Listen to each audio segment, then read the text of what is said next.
So we're here for the Real Housewives of Atlanta, season 12, is it episode 7? I want to say it's episode 7. So we're going to get right on to this shit.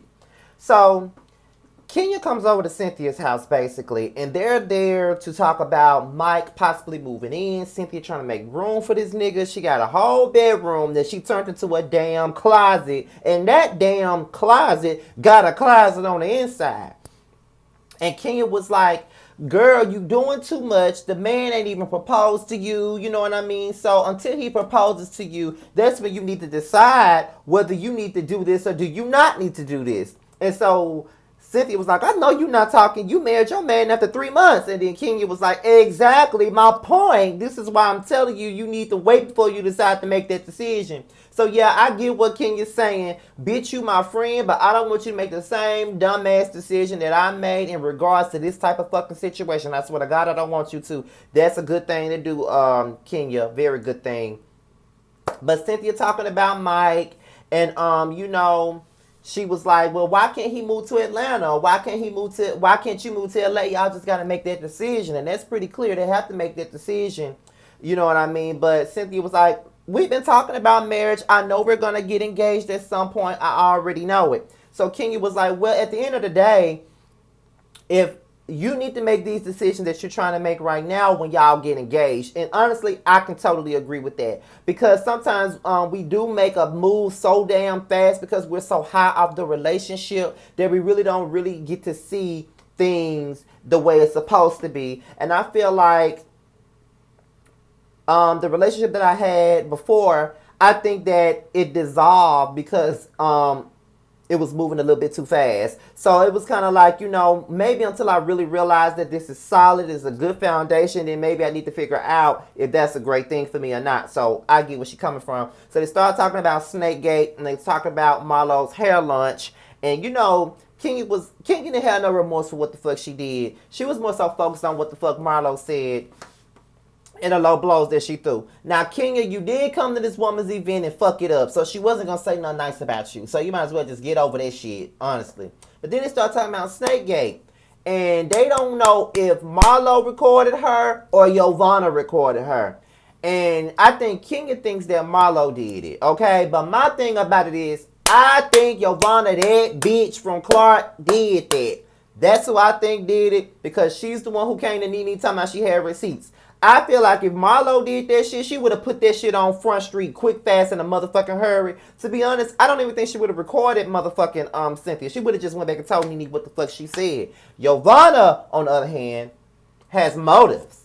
And that's to be on the show. So I believe that she's the one who recorded her. So Kandi is sitting in the house, and Todd and Ace is about to leave the house. So then comes in Carmen. Y'all know I like Carmen. I don't care how y'all feel about the Kandi Cody clique. I like Carmen. I've always have liked Carmen.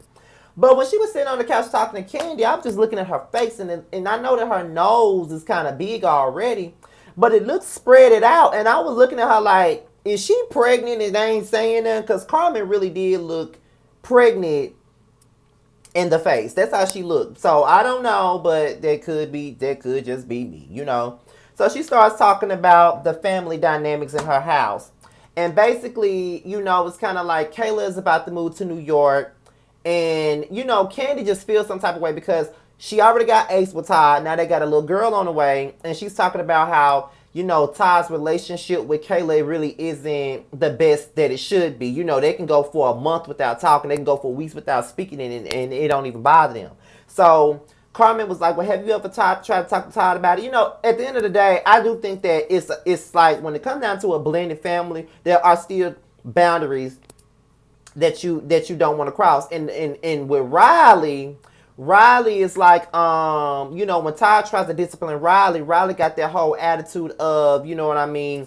You ain't my daddy, you ain't my daddy, or I ain't had no daddy around when I was growing up. That's why I'm wild and I don't give a fuck. She got that type of attitude.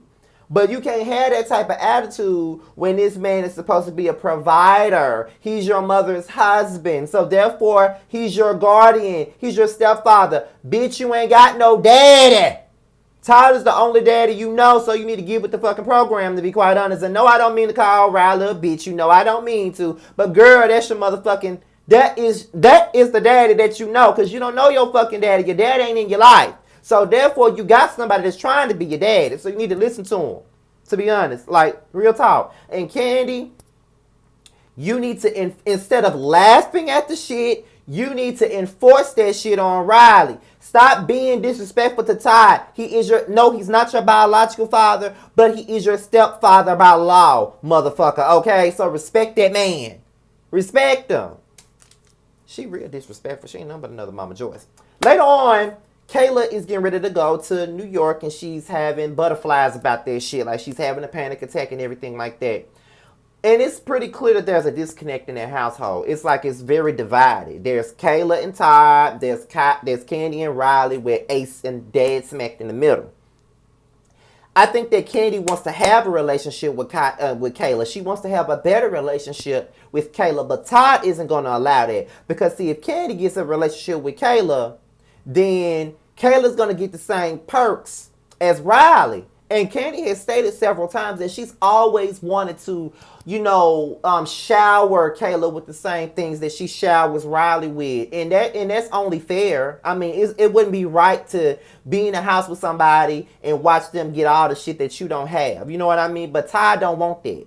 Todd only wants the money for himself. He don't want Kayla to have shit.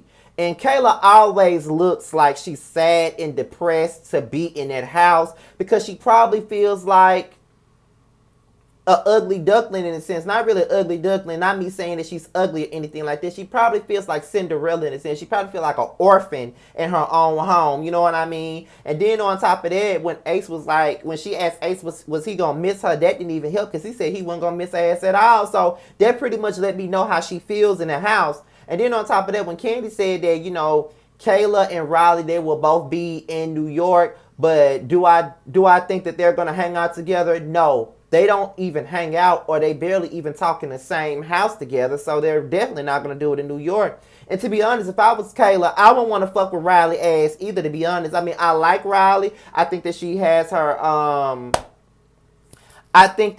head on straight, but she's the type of personality that I wouldn't want to fuck with like that. So I do get why they don't connect. And on top of that, there may be a resentment factor in a sense. I mean, Riley gets everything she wants, but Kayla doesn't get anything.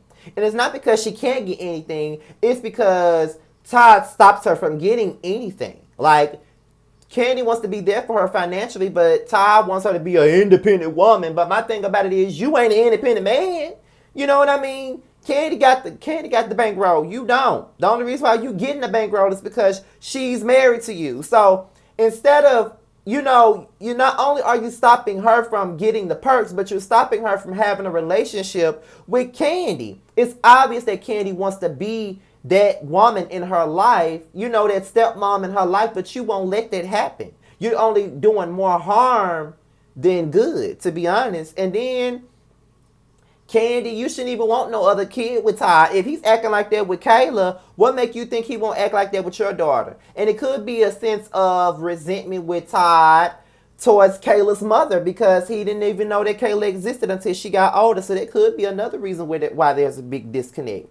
I feel like they should all go to therapy. That's my personal opinion, though. So Porsha and Marlo, they riding some shit, I don't know, and they start talking about NeNe. And Porsha was going off on NeNe, going off to Marlo about NeNe, talking about how bad of a friend she is. She doesn't know how to be a friend. She doesn't know how to be a friend. But Porsha, you're back friends with her now. You were just on a picture with her, celebrating her birthday with her. And see, this is the dummy bullshit that Porsha does that make me want to drag her. And I'm about to. So if you're a Porsha fan, you can just kiss my ass at this point. If you're a Porsha fan that can't take no damn criticism of this bitch, you can kiss my ass because it's coming.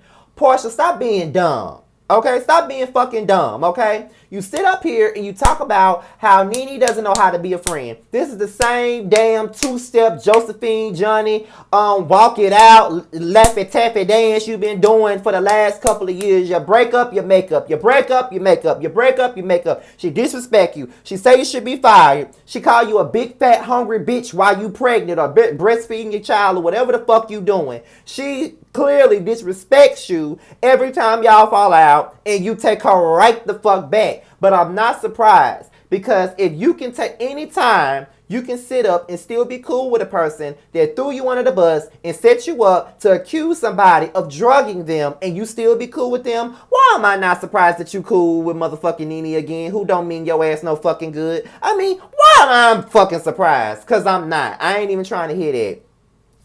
Marlo wants Porsha to make it right with Dennis and all that stuff. But Porsha basically saying, listen, I don't know. He cheated on me while I was pregnant, so I don't know where we're going to go with this. I don't know what we can do. I don't know how it's going to work out. I just don't fucking know. And honestly, she has every right not to fucking know. I mean, Dennis ain't shit. Honestly, he's not. So, NeNe and her life coach, they sit down and they discuss her relationships with the women, and she's basically saying, we had a sisterhood. I miss my sisterhood, but if I gotta go into the situation apologizing, I'm not sure what I'm apologizing for. See, NeNe wants a sisterhood, but she don't want to take accountability for her actions. NeNe don't think that she does anything wrong. She can sit up, she can say whatever the fuck she want to say to people and about people, but can't nobody say shit to and about her. That's the bullshit I be talking about with that bitch, okay? That's the bullshit I be talking about. You want a sisterhood, but you don't want to be sisterly and own up to what the fuck you do. Girl, bye, okay? So Cynthia, EBTva, and the two mics, they sit down, they have dinner, and they are getting ready to play a game, and whoever loses, they got to move. And basically, EBTva brings up the situation about the recording. And Mike was basically saying, whoever made that recording, they're an asshole. And rightfully so. You know, Cynthia is his woman. But I sense another Peter putting this bitch. But okay. However, you know, he's defending Cynthia. And Mike is fine as fuck angry. I'll make him angry any day. But that's another story. However, he was basically saying whoever did that is a piece of shit. And I concur.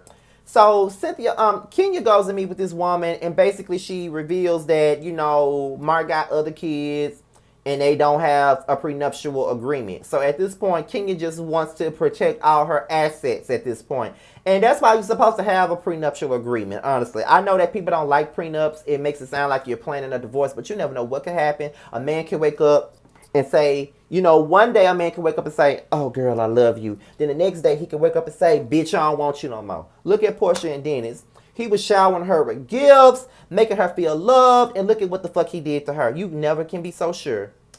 So now we go into Porsha and Dr. Sherry. They sit down, and then Jermaine Dupri walks in the building with his jacket. And basically, he basically said it was a mistake. But Porsha gave me what she needed to give me when she said that's not a mistake. A mistake is when you pass the exit. A mistake is when you leave the light on and didn't mean to. A mistake is when you leave the stove on while your food cooking and you didn't try to. That's a mistake. You made the decision to go out and fuck somebody else while I was pregnant. And to fuck somebody else while this girl is pregnant is just fucked up. Like, it's slimy on all fucking levels. So you can't call that shit a mistake. And he even admitted that the reason why he did what he did was because she was pretty much postpartum. She was crying all the time. It just wasn't for him. Selfishly cheated on her for his own benefit. Fucked up, don't you think?